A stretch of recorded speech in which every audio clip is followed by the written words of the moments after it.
नमस्कार दोस्तों, आपके सामने मैं एक बार फिर हाजिर हूँ एक वीडियो लेकर। इसमें समाज कल्याण विभाग की एक और महत्वपूर्ण स्कीम के बारे में बताऊंगा। यह स्कीम का नाम है hostel and residential school scheme.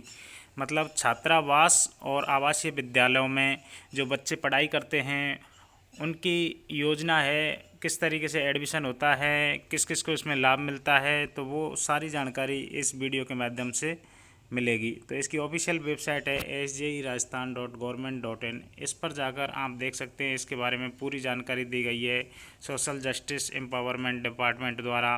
तो इसमें हम होम पेज पे जाएंगे, होम पेज पर नीचे नीचे देखेंगे तो एक पॉपअप आएगा। इसको हटा देने के बाद नीचे जाके देखेंगे न्यूज में आ रहा है, ये लिखा हुआ है application invited online admission in academic session 2022-23 hostel and residential school from 8/6/2022। यानी कि 8 जून 2022 से 2022-23 सेशन के लिए ऑनलाइन एप्लीकेशन लिए जाएंगे छात्रावासों में एडमिशन और आवासीय विद्यालयों में एडमिशन के लिए। अब इसमें इसकी डिटेल जानेंगे कि कौन कौन इसके लिए पात्र है और आवेदन किस तरीके से करना है। तो इसको अपन डाउनलोड कर लेते हैं। मैंने ये फाइल डाउनलोड कर ली है। डाउनलोड करने के बाद हम देखेंगे इसमें प्रेस विज्ञप्ति सामाजिक न्याय एवं अधिकारिता विभाग के छात्रावासों अथवा आवासीय विद्यालयों में ऑनलाइन आवेदन प्रक्रिया आरंभ।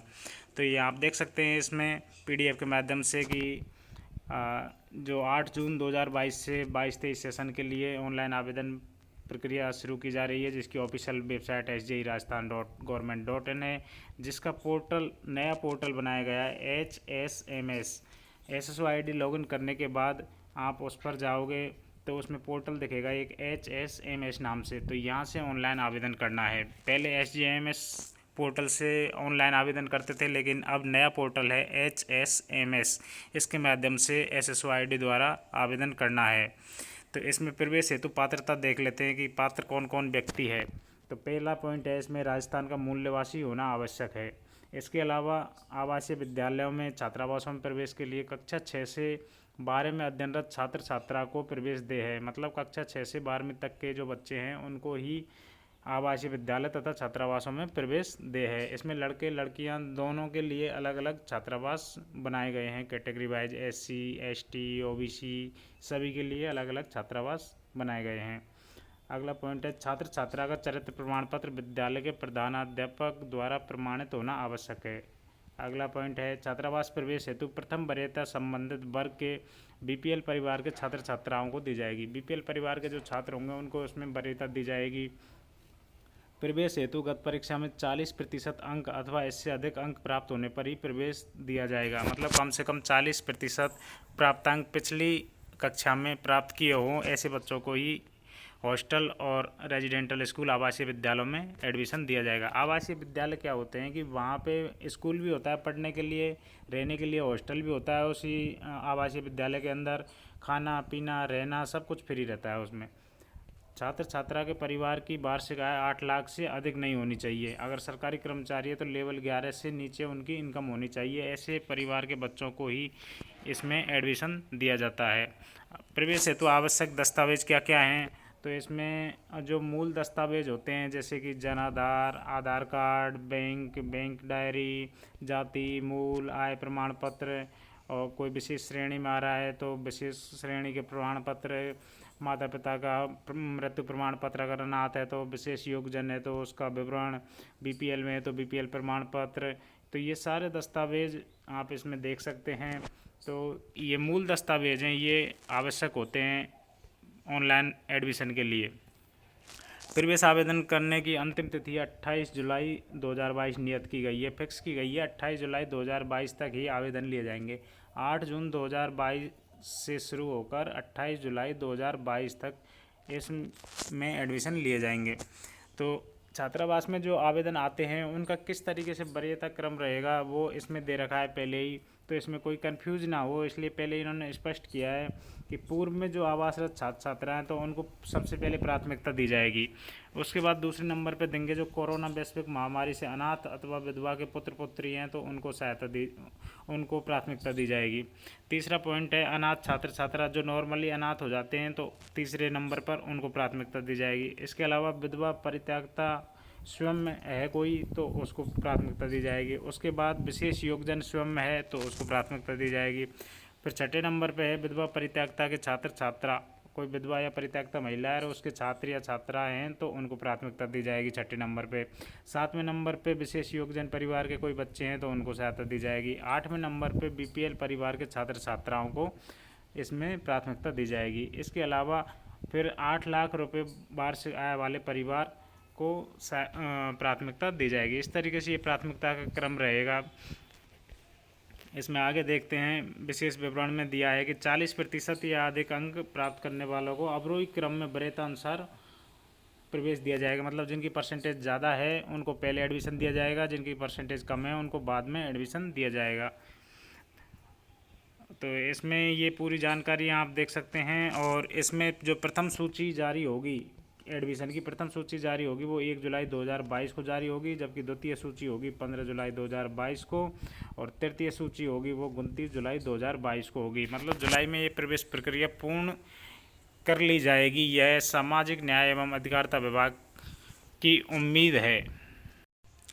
छात्रावास योजना के अंतर्गत संचालित कुल राजकीय छात्रावास हैं 723, जबकि अनुदानित छात्रावास हैं 84, जिनमें कुल स्वीकृत क्षमता देखी जाए तो 38,486 छात्र छात्राओं की क्षमता है। प्रवेश की पात्रता मैंने आपको बताई दी है कि मूल निवासी होना चाहिए, बीपीएल को प्राथमिकता दी जाती है, 8 लाख तक आय होती है और किसी भी वर्ग के लिए यह आवेदन उपलब्ध हो जाता है। तो छात्रावासों में श्रेणीवार आरक्षण आप देख सकते हैं कि कैटेगरी वाइज के किस तरीके से रिजर्व सीट निर्धारित की गई हैं। जैसे अनुसूचित जाति का छात्रावास है तो उसके लिए 60% सीट एससी के लिए रहेंगी और 10% सीट एसटी के लिए रहेंगी, 15% ओबीसी अथवा एसबीसी के लिए रहेंगी और 15% ही ईबीसी के लिए रहेंगी। तो ये अनुसूचित जाति के छात्रावास में इस तरीके से सीटों का निर्धारण किया गया है। इसके अलावा देखेंगे तो अनुसूचित जनजाति के जो छात्रावास हैं उनमें सीटों का निर्धारण किस प्रकार से 60% एसटी के लिए, 10% एससी के लिए, 15% ओबीसी अथवा एसबीसी और 15% ही ईबीसी के लिए। इसी तरह अन्य पिछड़ा वर्ग छात्रावास में 60% ओबीसी के लिए रहेंगी, 15% एससी के लिए, 10% एसटी के लिए और 15% ईबीसी के लिए। स्वच्छकार वर्ग के छात्रावास के लिए 60% एससी में स्वच्छकार, 10% एसटी, 15% ओबीसी, 15% ईबीसी।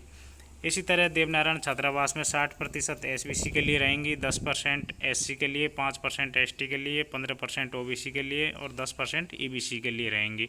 इस तरीके से श्रेणीवार छात्रावासों में आरक्षण की व्यवस्था की हुई है। छात्रावासों में रहने वाले बच्चों के लिए सारी कुछ सुविधाएं उपलब्ध कराई जाती हैं। खाद्य सामग्री और गैस, सब्जी, फल, दूध, स्कूल ड्रेस, जूते, मोजे, टॉवल, स्वेटर, बाल कटाई सबके लिए निर्धारित शुल्क रहता है जो कि सरकार द्वारा वहन किया जाता है। छात्रों को सब कुछ निःशुल्क मिलता है। छात्रों के लिए बेडशीट, तकिया, खोली, बिजली, पानी, समाचार पत्र और साफ़ सफाई, बिजली तार फिटिंग, रंग रोगन, सफ़ेदी, सैनिटरी, पलंग, सब कुछ सुविधाएं रहती हैं। जो देय सुविधाएं उनमें आप देख सकते हैं किस तरीके से कौन कौन सी सुविधाएं बच्चों के लिए दी जाती हैं। दरी, थाली, कंबल, कटोरी, चम्मच, तकिया में कवर, एक प्लास्टिक मग, एक खेस, एक चारपाई अथवा पलंग, 2 बेडशीट, एक अलमारी, लोहे का बक्सा, एक गद्दा, एक तालाबंद सुझाव पेटिका। इसके अलावा भी बच्चों को निःशुल्क कोचिंग करवाई जाती है और उनका पूरा ध्यान रखा जाता है। सुबह से लेकर शाम तक उनका शेड्यूल फिक्स रहता है, खाने का, नाश्ते का, पढ़ाई का, कोचिंग का। तो बहुत ही अच्छा छात्रावासों में इस पर ध्यान दिया जाता है। ये सामाजिक न्याय अधिकारिता विभाग के छात्रावास हैं तो आप इनमें जल्दी से जल्दी एडमिशन के लिए फॉर्म अप्लाई करें। जो भी पात्र व्यक्ति है वो जल्दी से फॉर्म अप्लाई कर दें क्योंकि यह योजना 22-23 सत्र के लिए है। हर सत्र के लिए अलग अलग एडमिशन फॉर्म भरे जाते हैं तो इसकी लास्ट डेट निकलने से पहले आप इसमें आवेदन ज़रूर कर दें, जो भी पात्र है वंचित ना रहे। तो थैंक यू दोस्तों, अगली वीडियो में फिर मिलते हैं एक और नई योजना के साथ। बाय।